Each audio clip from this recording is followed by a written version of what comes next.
Hi everybody, welcome back to Post Call Gaming Streaming. I'm Dax and I am actually post call again today. So we're going to be streaming another short, easy game so that I don't suffer from the effects of being super post call. It's going to be hopefully a really fun stream. It's a game that I've been playing recently just because it's something that's a little bit low stress, kind of, easy to play, not a lot of commitment kind of game. Called Freedom Planet, and I'm going to be joined today by my great friend and co-host, Ayro. How's it going? Hey Ayro, thanks for joining us for the last minute stream. No problem, always happy to come on. So, this is going to be a clinic follow-up, which just means, for those of you guys who have been following on our YouTube videos know that our clinic follow-ups are videos where we just kind of pick up a game. It's not really a full playthrough. It's not meant to show you guys the whole game. It's just kind of something that we've been playing that we want to show off. And hopefully, we're testing some new tech today. So, as you guys might know, whenever we've had co-hosts on, there's always been a bit of a lag delay, especially when we were watching each other play games on Twitch. We've always streamed, we started streaming on a new service called Smashcast.tv. And we're going to see, they are making promises that their streams are basically lagless, and we're going to see if that turns out to be true. I'm having issues just putting on the stream. Oh, there you go. So I don't know if this is going to work out, but I might have to catch you on Twitch again. The other option, I'm having issues. The other issue the other thing I've heard is Mixer is apparently pretty good for lag, but I don't know if that's the case or not for sure. We also are streaming, so we are testing out a whole ton of things. We're streaming on Twitch, we're streaming on YouTube, we're streaming on Smashcast. We've got a stream going for Mixer, which is Microsoft's streaming service, and we're also using a new service today called Stream.me. So we're going to see, a lot of this is just us trying to figure out how we can reduce the lag between the person who's hosting and those of us who are co-hosting. But so far, Smashcast not working, apparently. Well, it's not working on my end right now, but I'm not quite sure. I couldn't get one of the earlier ones to load either. I'm just having minor issues with that particular service. It could just be something on my end, so. I know for Smashcast though, I was having trouble actually watching my own streams. So I think it might actually be a pretty consistent problem. And now I'm slightly confused on how to use Mixer, because there's no search bar. Just go to mixer.com/postcallgaming. Pretty much anything, any service that can stream. Just type in something /postcallgaming. Like, where's the search bar? You're forgetting something important.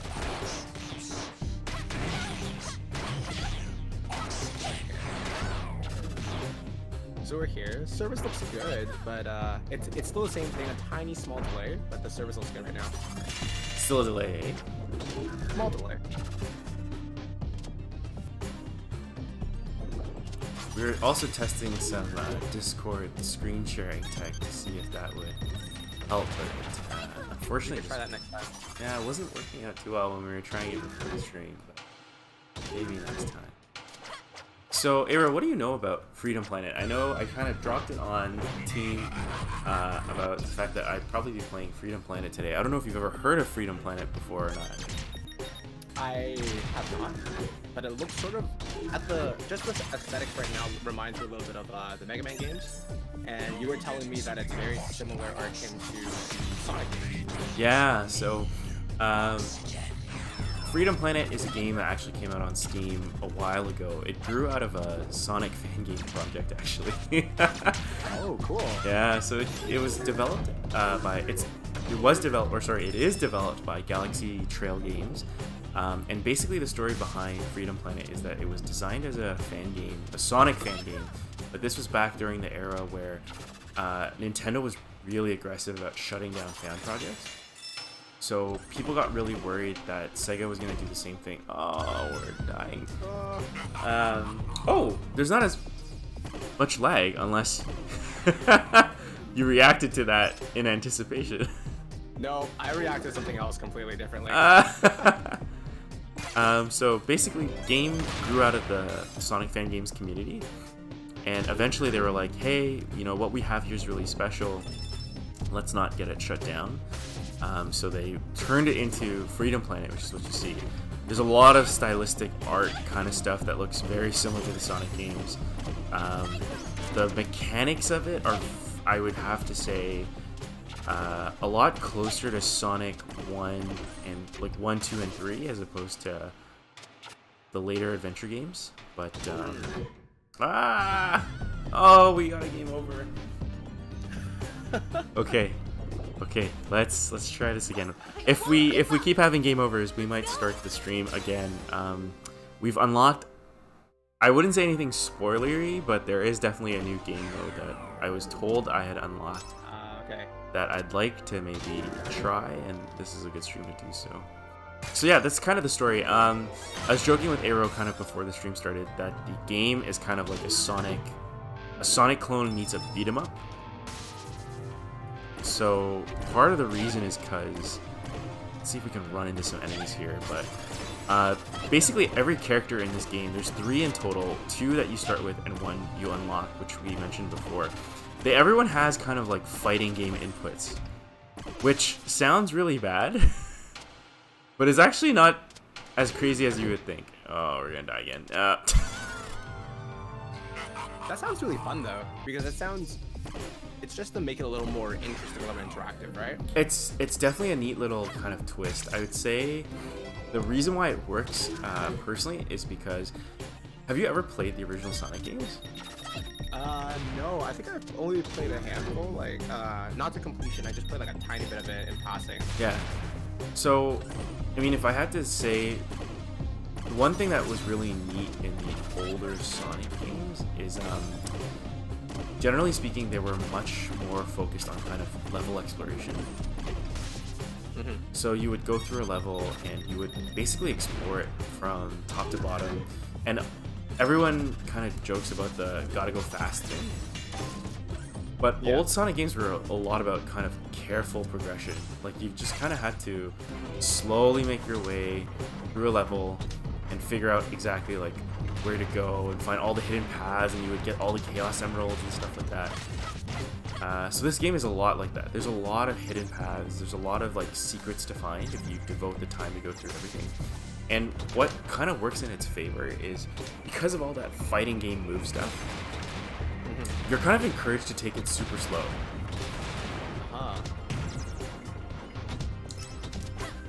That's neat because the visual aesthetics in the gameplay, it doesn't look like it's slow. It actually looks like a really fast type of a game. I find it depends on the character you control. So because this is a bit of a kind of like a random middle game playthrough, the story of the game is really, it's more, I don't know exactly what choice of words I want to use here. I don't know if I want to say that it's more like dramatic or it's more committed than you would expect, but I guess what I mean to say is there's voice acting in this game, there are cutscenes in this game. The story basically revolves around its 3 main characters. One of the characters is Lilac, who's the dragon, quote unquote, that we're controlling on screen right now. And basically, there's an alien. It lands on the planet. The alien takes over the planet, and you get embroiled in this plot to kind of stop him from ruining your kingdom or your planet. Basically, there's like a lot of overture. You can tell really like this game started as a Sonic game. There's a jewel that looks a lot like a Chaos Emerald. That's kind of like the whole point of the story. You know, characters have movesets that resemble various Sonic characters. Like Lilac is really clearly the Sonic clone. Yeah. You've got other characters. You've got oh, this is embarrassing. I don't remember their names. I want to say one of them is Millie, and I don't remember. There's like another one that's like a cat-looking creature, but the cat is basically Knuckles, and Millie is basically Tails. So one of the big draws I personally love about this game is the boss fights. Like, some of them are pretty hard, but all of them are pretty fun. Like, they all involve kind of learning to use your fighting moves, timing your invincibility frames, trying to like dodge between attacks, and then landing your own. You're gonna start to see some of the fighting, well, not fighting, but more like the beat 'em up kind of style of combat. So all the characters have a kind of like a heat gauge, that blue bar at the top left, Okay. which dictates whether or not you're able to kind of use your skills. Like, whoop, no. Like, for example, you can see here Lilac's doing like a cyclone kind of kick. Yeah. And that cyclone kick it drains your skill bar. So your ability to use that is dependent on you having skill. Skill regenerates over time, but often what ends up happening with these boss fights is you can get iframes by doing that spin dash that Lilac just did. But the moment you do it, you drain your bar completely. So you're kind of like stuck in a corner for a couple seconds. So the boss fights are surprisingly tough. And your health bar is noted by the leads? Yes. And Okay. there is often no way to regenerate those until you either find them in the wild. The boss fights tend to be battles of attrition. Like, you just gotta learn the patterns, get really comfortable at kind of determining when the boss is gonna attack, and try to manipulate his patterns so that you can win. This is a boss I've never fought before, so you can tell I'm doing pretty badly. You're getting there, you're getting there. But Cyclone Kick is like pretty much the most broken move in this game. You cannot really. Oh well, we just got wrecked though. So that didn't work in our favor. PW, I know you're online, and I heard Discord, the Discord message sound. So we're having We a. just had a quick conversation. He said he can't make it today just because he has some family things. Oh yeah, no worries. PW, you know it's never an obligation. We always love having you on when we can make it, but it's not something. It's kind of like an impromptu stream for me because I'm on call again tomorrow and on Tuesday, so I needed something to break up the monotony of it. Ah! I don't have enough tech to manage the boss right now. These frame perfect parries.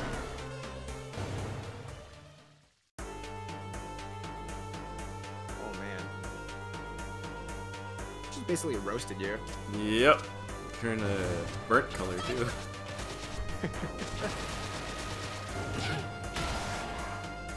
Oh, that's cheap. That's cheap. We're gonna give you a little moment of peace while you go through this. SGDQ rules. Oh, we're gonna lose this round too. Oh, there it is.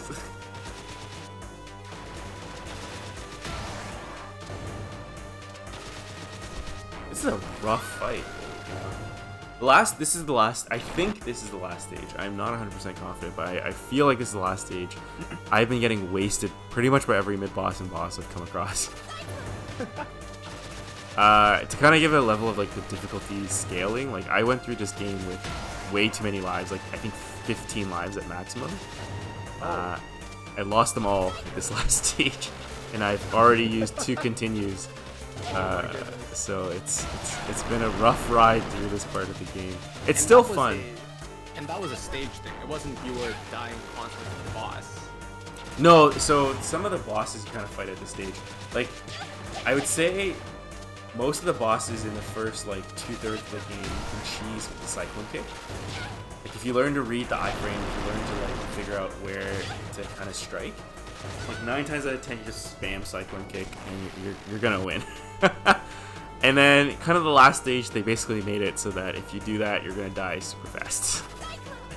As per the usual gamer. Let's see if we can do this. Ah! It's definitely like I do have to say, like, I really love. I was kind of pleasantly surprised by this game. I watched another streamer that I follow. Goes by the Team Easy Allies, who were streaming this game kind of randomly in the middle of the day. And I was just like, this combat looks so interesting in the Sonic style game.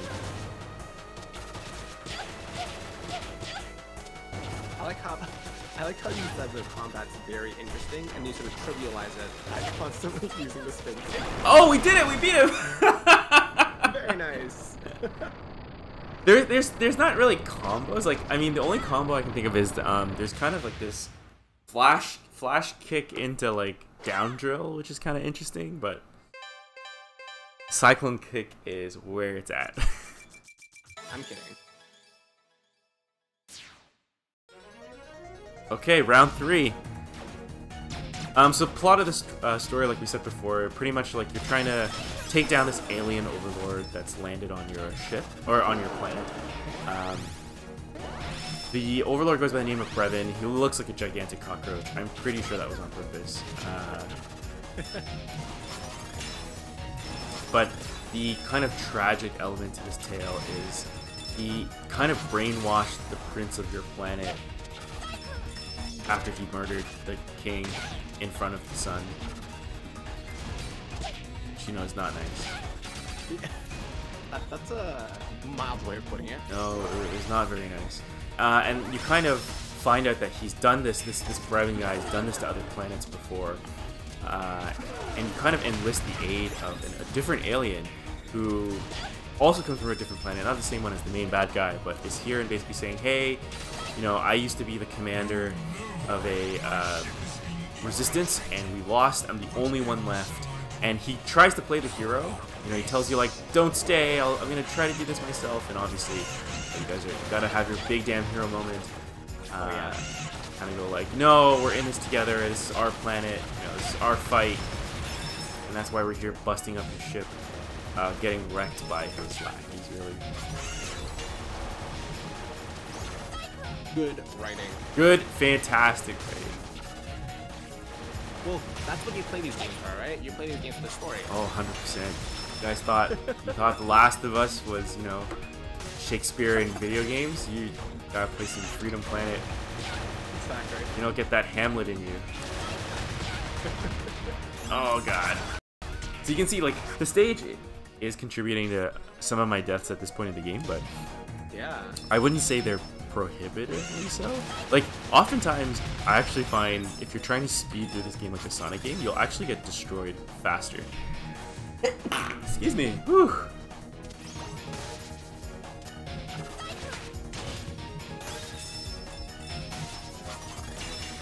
Okay, this part's tricky. Oh, didn't anticipate. Go, got shield. The shields are actually not copied. I wouldn't say they're copied, but they're very similar to the shields that were in Sonic and Knuckles, Sonic the Hedgehog 3 and Knuckles, because you have kind of different elements for each of the shields, and the elements kind of affect how the shield works. So like you'll have a shield, the lightning shield is magnetic, because for anybody who remembers high school physics, a current will create a magnetic field.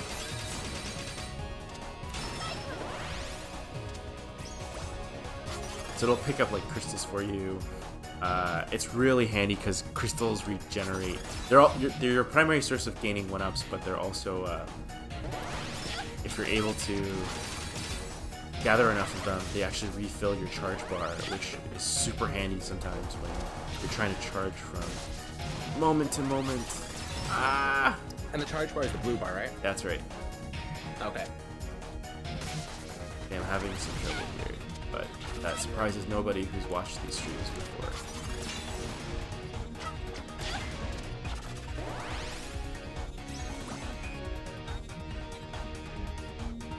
So would you say the difficulty in execution for some of this stuff, is it related specifically to the timing of the moves, or is it because you have to manage your charge bar?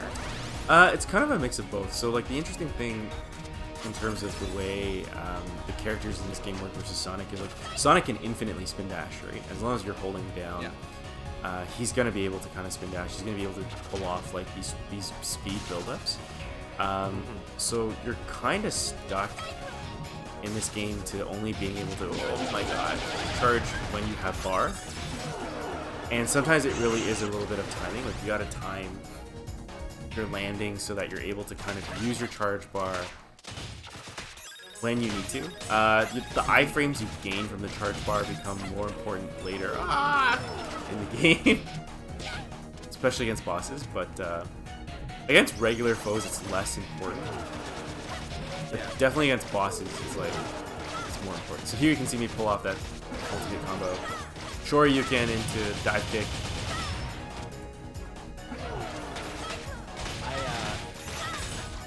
Probably a little late to mention it now, and I don't know if you want to fix it, but the bottom of your screen is cut off. And I think it's because of the overlay. Oh, is it? I can fix that really quick. Yeah. I hope I can fix it really quick. So whenever you do beat him up on the floor, we don't see you. You just disappear. Oh, you don't get to see me pull off my amazing combos. Nope. Oh, what happened here? I see what's going on. Oh, that's really bizarre. Huh.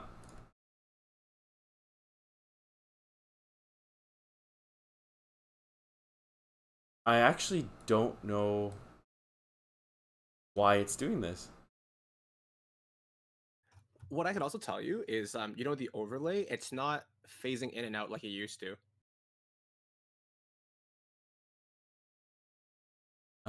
Give me 1 sec here. Sure.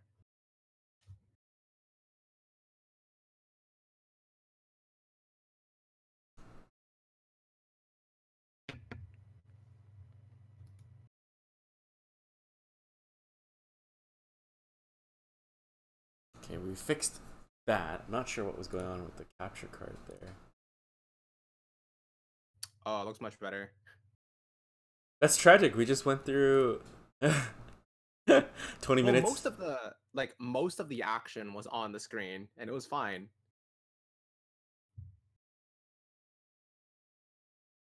Okay.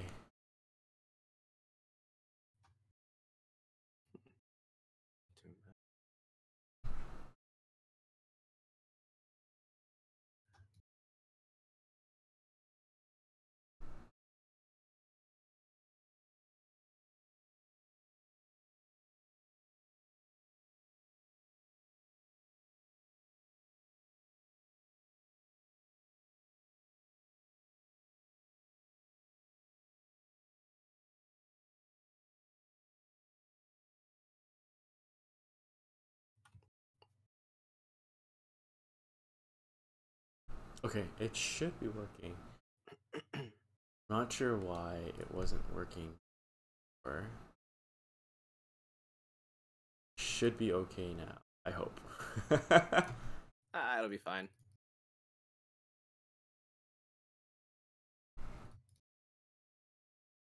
All right. Sorry about that, guys. Run it back. It's okay. At least we saw and caught that before we got to the final boss. That would have been bad. Oh yeah.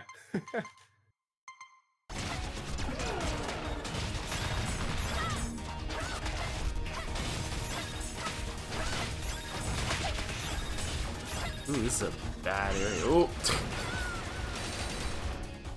Oh man. Ooh, we don't have any charge bar. Final Dreadnought. Ah!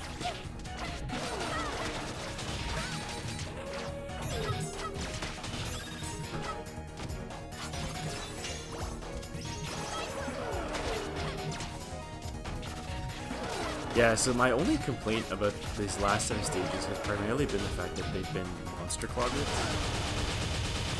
which are not my favorite type of final boss kind of thing, or final stage. Like, there's no thought to this, right? You just kind of, I mean, there is, but it's not meaningful thought. You're just kind of running through a whole crap ton of monsters and you're just trying to survive. That's true. But I feel like all video games do this, so it's almost like, I don't know. It's an industry standard now. A little bit. I wouldn't even say it's standard. It's just kind of like when people do this because they think people expect it. But it's not. It's not even necessarily though. Like it's because it makes the game better or anything. It's just done because people do it. Oh, I hate these guys. So these mechs are pretty much like they're zombie slimes, I guess you could describe them, that got put into machines. Okay. They're hard to kill. They do a ton of damage. This guy's like a mid boss who's doing. Yeah, this guy just looks annoying. He's doing a lot of damage too. Oh my gosh. Alright, let's try to get out of here. You just reach a point where you feel like, I can't. Peace out. Let's hope we can get some health because we're down to none. Oh, there you go.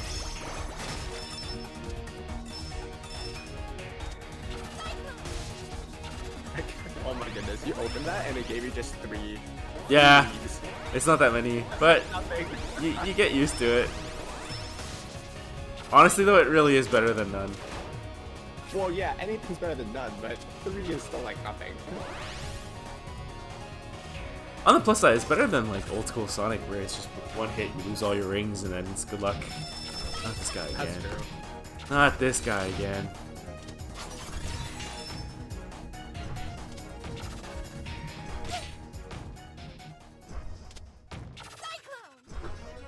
Yeah, let's just try to. Oh, we can't outmaneuver him.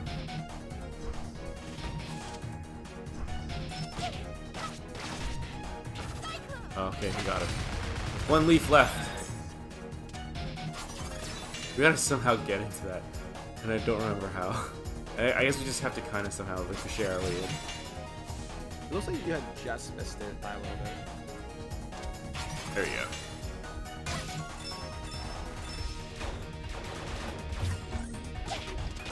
I'm really disappointed that Smashcast didn't work. It just wasn't working for me. I've got to go check It out. might work out as well. I gotta go check out the archive for later because I know it was having. It definitely wasn't recording archive before when I checked it. So it's definitely not the first time I've had issues with Smashcast. The guys are really nice. Like I follow their support team on Twitter, but it seems like there may be some issues, at least with us. I see.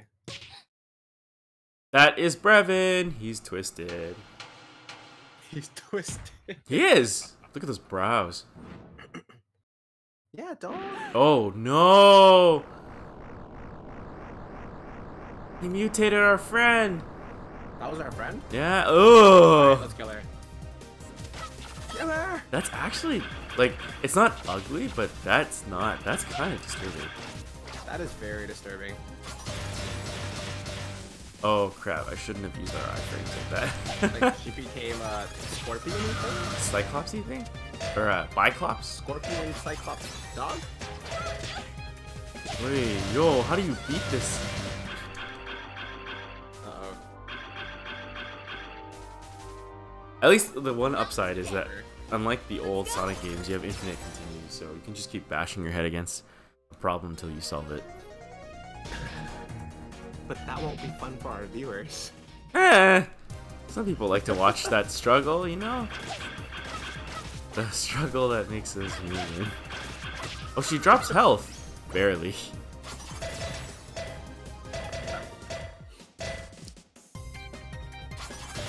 Ah, I got you. Maybe not. I don't know how to beat you, but I'm gonna try. Remember, kids, trying is just as good as winning. That's what anime taught us. Absolutely. As long as you try hard enough, you'll succeed.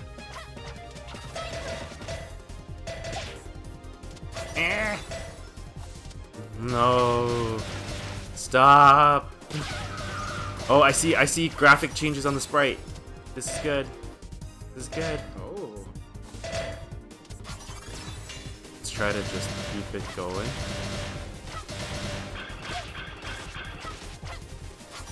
Oh, we got it! Yay! So you can see, like, Nice. this is the type of fight where, like, timing your iframes, really trying to, like, space stuff out so that you can really maximize the amount of not damage you're taking. Oh, cutscene!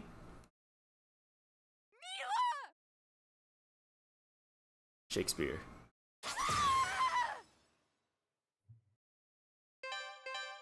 So we've murdered our friend in cold blood. We're off to seek the wizard. Are we really? Well, I guess he's like a space wizard. Oh, okay. It's like Destiny. That wizard came from the moon. Whoa, how do you... Oh, no. This is like some Mega Man disappearing whoop stuff.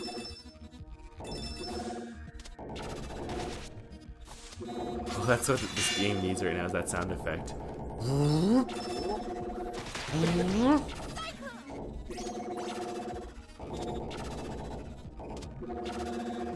Ah! So Ayro, last time we were doing a stream, we were talking about the PlayStation Classic. Oh yeah. And did you see what Waltz had posted? And since then, there's been a new announcement. There's been new announcements. So I guess, you know, while I'm struggling through this part of the game, we can do a little bit of handover. Sorry, I'm just laughing at this one. Which is why it's the perfect time to talk about handover. Yep. So I think you saw Waltz had basically posted that there is now, I believe it's a patent that's showing evidence that Nintendo is in fact working on the much rumored N64 Classic.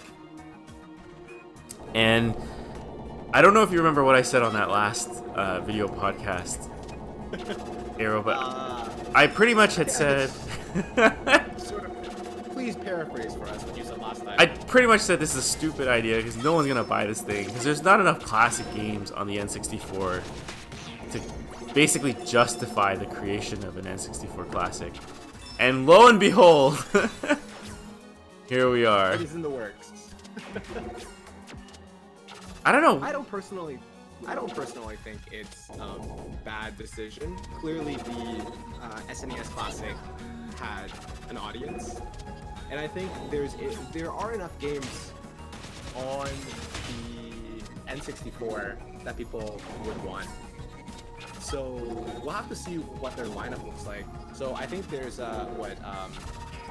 GoldenEye probably is going to be one of the ones that they put on as well. But can they? Because that belongs to Rare, and Rare now belongs to Microsoft. That's a good point. But right? It's a classic. So you see how you were like, oh, there's tons of classic N64 games, right? So I will actually raise that challenge to you. So the PSX Classic has 20 games, like we said, and I think on our last podcast, our pseudo podcast, I was kind of like, I dare you to name 20 games, you know, on the N64 that would end up on that thing, and what would they be? I'm not gonna name 20 games. The internet will name 20 games for me. But like even collectively, like between the two of us, could we even name? Are you Googling N64? I am, because I was not a really big N64 fan. I should have got it pretty late. Oh, you know what'd be amazing? If they put Pokemon Snap on it. I love Pokemon Snap. Yeah, that. So like, let's go. So like, I mean, obviously Ocarina of Time, even though everyone has like played some version of that game. Look, there's so I'm just looking at older video games. Let's see, Mario 64 we talked about, Ocarina of Time, GoldenEye, we don't know if that's gonna happen. Mario Kart, Banjo-Kazooie, Star Fox, Donkey Kong. So Banjo-Kazooie is also Rare. So we'll see what they come up with. As is Donkey Kong 64. I feel like they're gonna put probably how many Mario games were on the SNES Classic? There were a good number, but not so much that I would say like they dominated the box. Because it does feel like the N64, there's a lot came out at that time for it. Because I'm looking at a lot of the games. Paper Mario is another really iconic one that's really good. Let's see. Majora's Mask has got to come out, right? Like that game. But see, the thing with the Majora's Mask though is that you gotta accept that the 3DS remake is by and large considered like by some people the definitive version of that game. I do not. It's true. But some people. I think it's true, but I do think there's a market for it because there are speedrunners that play the original game, right? And if this is gonna be just like the original, then that might work. It gives another console to play, and they don't have to emulate the game at the very least. Let's see, Yoshi's Story, some Kirby stuff, Pokemon Stadium probably would be one. But if they put on the game. I guess the interesting thing with Pokemon Stadium is how does it connect to current Sun and Moon, right? Because obviously, I think it would just stand alone. I don't know if they put that much effort into redeveloping any of the games. So that goes back to like, is there any point to bringing Pokemon Stadium? Like, it's a great game, don't get me wrong, but it's just one of those things where it's like it doesn't integrate with your current Pokemon. I agree it doesn't, but I don't know. I guess just as long as it stands alone by itself, I would think they probably would offer it. Potentially. I'm honestly, like, I'm actually genuinely curious to see which 20 games Nintendo brings out for this thing, because I honestly... Harvest Moon. Harvest Moon? Maybe, but like to compete against what, Stardew Valley?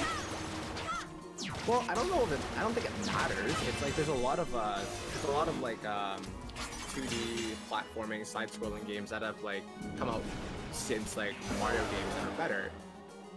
And there's still a market for some of these old games that come out, right? It's just a nostalgic factor, and I guess whatever games dominate the nostalgic market the most is probably what they're gonna put in, right? So I guess that's where, like, that's what I bring up on the argument, because with the N64, it's like, so with the NES, with the SNES, there's so many games I can think of that, you know, defined franchises or started franchises, and, you know, have warm fuzzy feelings for everybody involved.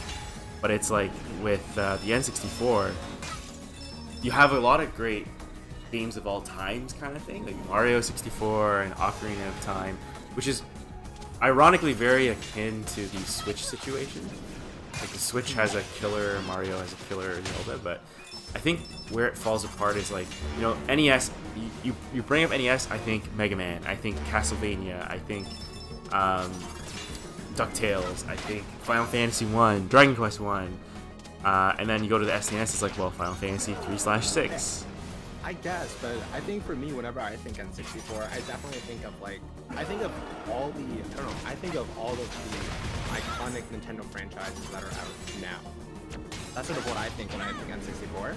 So I think like Donkey Kong, Star Fox, Mario, and like not just Mario, but all the spin-off games in the Mario. I felt, at least to me, that's when I really got into some of those ones, like Mario Tennis, Mario Party, and like Mario Kart. That's where I sort of got really into those card games. So it's definitely, the N64 becomes that definitive classic system for me for those type of games and franchises, at least.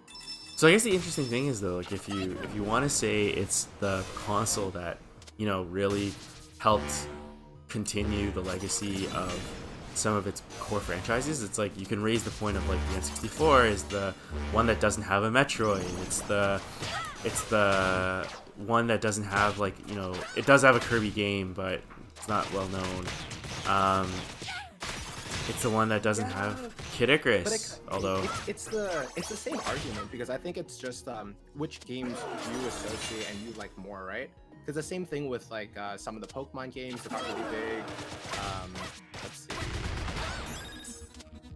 what else is there on here? Smash was the first game that came. It was the first Smash that came out on the N64. That's true. It's a good factor of nostalgia here. I think it's just like we're probably into different types of games, and I think we're at a point where we wouldn't be surprised to see, after they come up with the N64 Classic, do a Game Boy Classic. Yeah, I actually agree with you there, to be honest. There's a lot of good games on Game Boy that we grew up on as well. Especially from someone who puts at risk for an oversight. That's true. I mean, I offer you one. Okay, I wouldn't go as far as to say like Game Boy, classic Game Boy, like Game Boy Color, maybe some, probably maybe not Game Boy Advance games, maybe some Game Boy Color games in there. I guess the interesting thing is, like, once you open the gates to Game Boy Color or like a Game Boy Classic or what have you, it's like, where do you draw the line for something like you know, like a DS Classic? I don't think you do. You don't draw a line basically anywhere. You just make as much money as you can. Like a DS Classic would be, to me, really funny. And I actually don't know what you would put on that either. That's true. The thing though is, like, at the very least, I can think of games to put on a DS Classic. Like maybe they'll be, maybe not DS, because there's still, I'm thinking a lot of the 3DS games that I really enjoyed. Maybe not DS, but I feel like I would struggle to put together a list for a PSP Classic. Like 20 games for a PSP Classic. Metal Gear Acid. Metal Gear Acid, Jeanne d'Arc, Daxter. Granted, I didn't play a lot of PSP. I'm just saying, I feel like Tactics Ogre. Tactics Ogre. What was like a really popular PSP RPG? I'm just saying, I guess I'm just saying I will struggle less with figuring out a DS Classic or a Game Boy Classic as opposed to something like a PSP. Yeah, I can see that. I can agree with you there. I do think there's tons of like games I miss from that era of games that have actually not received sequels since. Like I think about Hotel Dusk. I think about wow, we are getting destroyed by this boss, by the way. I think about Hotel Dusk. I think about Pokemon Ranger. Okay, yeah. Wait, you're talking about DS, right? Yeah, DS. Like there's Okay. there's definitely tons of games I can see coming out for a DS Classic that are games that or are series that have not seen a release since, Yeah. but are like super great games. Another which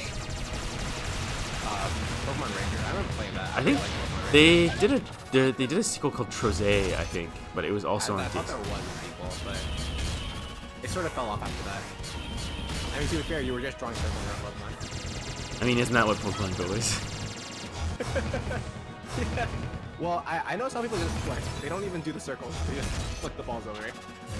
I don't know. Like you saw the latest trailer and the whole gimmick for whatchamacallit, Pokemon Let's Go, right? Yeah, some of it. The Poke Catcher or the Pokeball.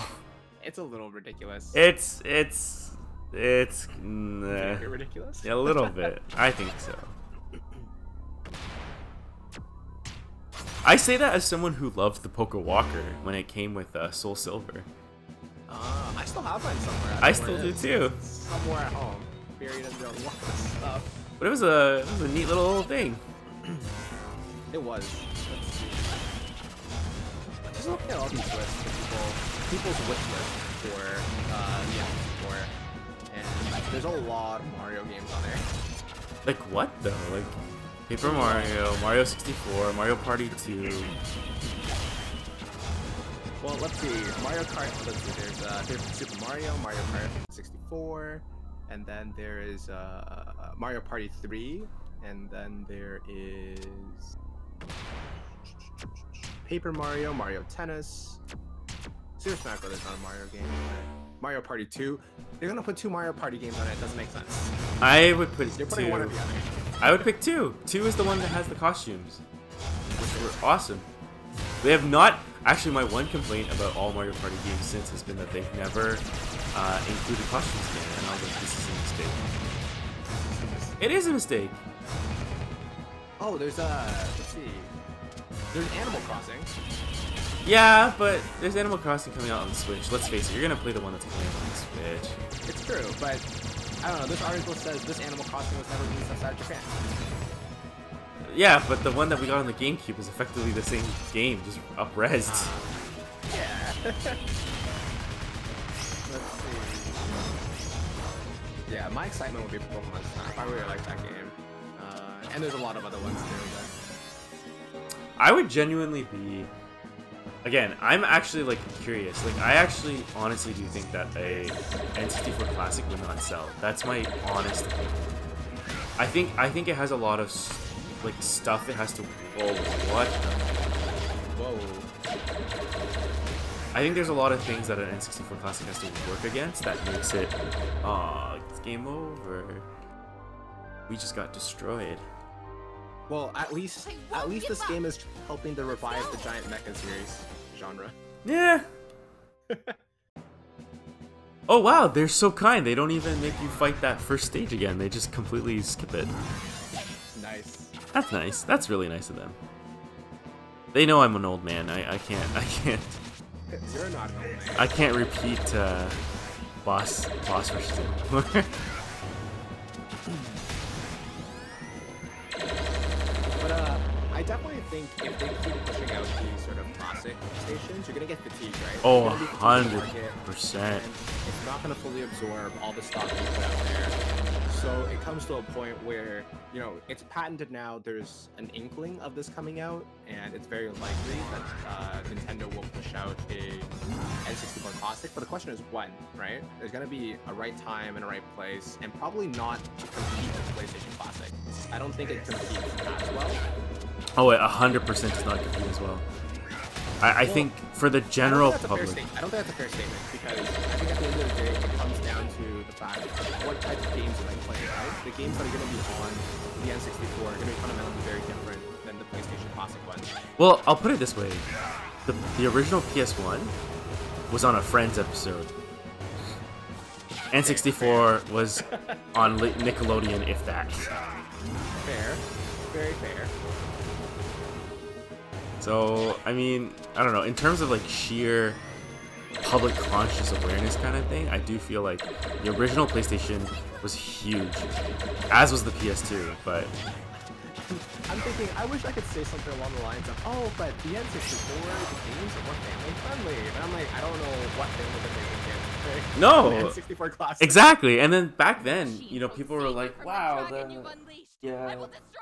PS like the blah blah blah blah." My brain is completely shutting down. The N64 is like the game that your parents tell you to be like, "Stop playing." Mm-hmm. I mean, if I had to buy one or the other, I would be buying PSX Classic, 100%. if I were to buy one. But 100%. I agree. But like I said, it comes down also like depending on the game in it, the amount of game hours you get may be different too. I feel like with the RPGs that you're getting in the PSX Classic, it's definitely But gonna be. what? It's only FF7, right? Right now. That's announced. But FF7 alone is like a 30-hour RPG. Yeah, but but you're also competing against games that have like infinite replayability, right? In terms of like the Mario Party, potential Super Smash Brothers. So And you're competing against like there's still potentially the Zelda games. So those also take a lot of time. Plus Super Mario 64, those sort of things. I feel like there's a good mix for both. So the only thing I will kind of like not go against, but like kind of say in terms of like that point is so the PS Classic is not going against itself, and what I mean by that is none of the games that have been announced so far and likely will be announced for the PS1 have a competing analog that's still relevant. So like for example, Super Mario 64 on the N64, right? Why would you not get Super Mario Odyssey? It is a very similar style of game. You go to different maps, you like do star challenges, blah blah blah. You know, Ocarina of Time, sure, that one I'll give you because Breath of the Wild is super different. But like Mario Party, there's Super Mario Party coming out on the Switch. You can get that one and play that one on the go. And then you look at the PlayStation side of things, right? It's like Final Fantasy 7. Well, 15 is kind of really different. We haven't had a classic, like, you know, JRPG version of Final Fantasy for a while. Well, they remastered some too. Yeah, exactly. Yes. Well, mostly just that. But with the Switch, it's like the value proposition of being portable, right? Like, True. it's like having Mario Party on the go. You know, like you're on a family trip and you just want to play Mario Party. This guy does a crazy amount of damage. The portability of this Switch has really changed things. Dramatically, right? Like the funny thing is though is people kind of made such a big deal about it when it came out, but I remember I don't know if you recall, but the PSP actually had a video out like cable. Oh, I don't remember this. Yeah, so I only knew this because I was the owner of one of those PSP Go's because it was such a like neat little machine, and I actually had it hooked up to the TV. So you could kind of play it like the Switch, where you could like basically hook it up to the TV when you got home. Obviously, like you didn't get a power difference or anything like the Switch does when it's docked. Yeah. But it was effectively like the same principle. Like you could play the game on the go, and then you disconnect, and it's on, you know, like on the TV. So it's definitely like yeah. And then I mean, think for an even more recent example, like look at the PS Vita TV, right? Like same idea. It's true. So I bet you, like on some level, Sony's actually kind of like, what the heck? Like we had this idea for a long time, and you guys wouldn't give us the time of day about it. It's all marketing, right? It is all marketing, 100%. And like the Switch market themselves very They were very smart in marketing themselves, and Oh. it was a build up because you had the Wii and you had the Wii U. The whole point was we're supposed to be innovating and we're doing things different from your competitors. I mean, Nintendo's been doing the blue ocean strategy ever since the Wii. They knew their time was kind of like they had to do it, or else they wouldn't be able to compete with the fact that their competitors were pursuing high-end graphics. But the Switch has just been a phenomenal. I remember actually watching when they did their announcement video, and I was actually not impressed. I was kind of like, I don't think this is gonna. Like, I remember thinking I will get one, but I don't know if the market appeal is there.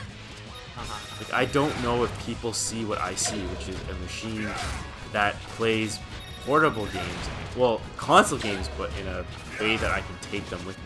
Yeah, see, that's the way I saw it, but then every time I watch the trailer, I'm like, who's gonna bring this to a party? And then everyone's gonna sit down in front of a small screen and play. So you'd be surprised, actually. I have done that now twice. Like, I would go to a bar, like, and meet a bunch of guys or old friends, and we would just kind of like have drinks. And I would pull it out and we would play You Don't Know Jack. I think what I think it is, it's like sometimes we recall things from our experiences in our previous era, and I think when I was growing up, and probably you too as well, there was a lot of people that didn't really play video games, right? It was like a subset of it was sort of a minority of the population, at least when you were in school, when you were in high school, university, wherever, that were playing video games. But now you have like all these people that know about video games that are playing. I think it's because of different streaming services, the popularity of some of these games that have just gone like crazy international. You're talking about, like, I don't know, I have people that don't play video games at all, and they're like, do you play Fortnite? And I'm like, I don't, but I don't know why do you know Fortnite? Yeah, no, it's true. I see that kind of happening a lot. There's a lot of people going like, do you play Fortnite? And it's like, why is it this one game? It's just super popular, but it's just crazy because these people that never play video games and don't know anything about them, but they know about Fortnite. And I'm like, how do you know about this? And so I think it's cool that the culture's evolved a lot. I don't know if it's evolved in the best possible way. Oh yeah, it's a hit or miss. It's definitely made at least the gaming itself, it's made it more accessible, and I think it's definitely lent itself to make the Switch more accepted in the general public. I actually have a fun story when I was on vacation and I was getting on my flight. We actually ran into a guy that had a Switch, and it was super neat. Actually, we both started playing Mario Tennis Aces. We actually added each other as friends. It was actually a really cool experience. Like, the guy was really nice. And he was like, we were just joking, like, wow, we're basically the commercial right now. Like, you know, like, we're two people, you know, just like meet randomly on a plane, and we just both happen to have Switches, and the next thing you know, like, we're playing Mario Tennis, and it's like, you know, he's taking turns, and then my partner's taking turns with him. It was just really interesting to watch happen. I think the crazy thing about that story, though, is that Nintendo's been putting out portable products for so long. They have. PS had that capacity to do stuff like that, but it never caught up, and it's the Switch that really made something like this happen. And it's, again, it's probably the way they market themselves, that people can think, oh, I should connect with this person that I just randomly met at the airport that has a Switch, and we should play. I guess part of it is, I don't know, it was I have to say, like, it was one of the things that really caught me off guard. That it was just like a really fascinating, like, oh wow, this is like the potential of the Switch, is just the ability to have fun with someone that you can randomly meet, you know, on a flight. Yeah, and that's really cool. All right. Let's focus. I think for everyone who's watched me play, I think I'm reaching my breaking point, actually. And we're nearing the hour. We started a little bit late, but we're nearing 45 minutes, almost an hour. So yeah, so I think we're gonna call it, because I'm post-call, I clearly just not able to demonstrate any level of skill today. So that's going to be it for this afternoon. Thanks to everybody who is tuning in. If you're catching us on the YouTube archive, or you're watching us on any of our streaming broadcasting channels and you liked what you saw, please find us on YouTube. You can look for us at Post Call Gaming on YouTube. Like this video, subscribe to our channel to see all of our latest streams and videos. You can always hit the notification bell underneath any of our videos to join the squad and find out about all the latest videos as soon as they get released. You can also follow us on facebook.com/postcallgaming and twitter.com/postcallgaming. We're always looking forward to meeting, speaking with you guys, hearing what you guys want to see and hear from the show, and we'd be happy to improve because we're just a bunch of guys who love to play and stream video games with you guys just for fun. Ayro, where can our audience follow you if they want to see more of your stuff? As always, you can always just follow me right here on Post Call Gaming. I don't have a channel of my own, so whenever I'm doing anything, I will be on this stream. All right, awesome. That's gonna be all, folks. I'm just gonna point out a couple things. We actually just put in some links in all of our YouTube descriptions, as well as on our Facebook page, to the Google Calendar that tells you when you can expect to find us streaming. So if you ever want to know, I know the calendar on the left of our layout is often wrong, so if you want to find out, when are these guys streaming, when can I see them again, you can actually copy that link into your own calendar, and you'll be able to see when we plan on streaming, what game, and in the future, who and which co-host might be tagging on. So if you want to find out, tag on there. Let us know if you're watching us on stuff that's not Twitch, and let us know how the quality is. We're definitely testing channels out to see how we can reduce the lag and help improve the experience a little bit more, and we'd love to hear back from you. Otherwise, that's all. We're going to be streaming again in the not too distant future. We're potentially going to be doing some Dragon Quest XI again come the start of not this coming week, but the week after, and we'll kind of delineate some other games that'll be coming up soon, but we look forward to seeing you then. Ayro, thanks for being a co-host today. Thanks for having me. All right, thanks a ton. It's always fun to stream with you guys. We'll see you guys next time.